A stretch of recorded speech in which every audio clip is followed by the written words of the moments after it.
जे 24 तास मुंबईच्या माजी महापौर निर्मला सामंत प्रभावळकर यांनी आपली एकुलती एक 19 वर्षाची मुलगी गमावली। पण इतक्या कठीण प्रसंगातही या मातेनं मोठं दातृत्व दाखवलं।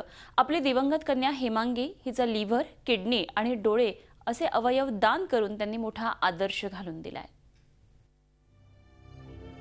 हेमांगी प्रभावळकर नेहमीप्रमाणे हसत खेळत उत्साही होती।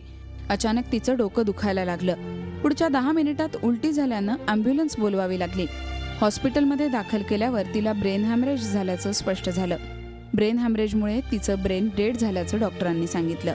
तिचे काही ऑर्गन्स सुटेबल असतील आणि मॅच होत असतील तर ते जास्ती बरं, त्या निमित्तानं ती जिवंत राहते दुसऱ्या कुठल्या शरीराच्या फॉर्मॅटमध्ये। काँग्रेस नेत्या आणि राष्ट्रीय महिला आयोगाच्या सदस्य असलेल्या निर्मला सामंत यांचा एकुलता एक आधार गेला। दुःखाचा मोठा डोंगरच त्यांच्यावर कोसळला।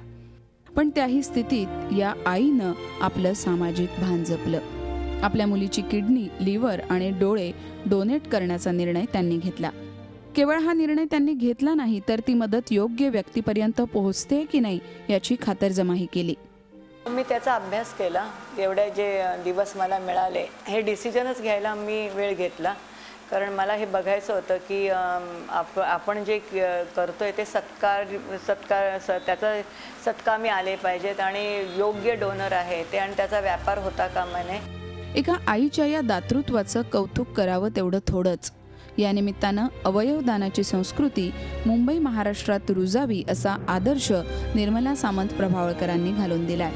त्यांच्या या दातृत्वाला झी 24 तास रहा एक पाऊल पुढे।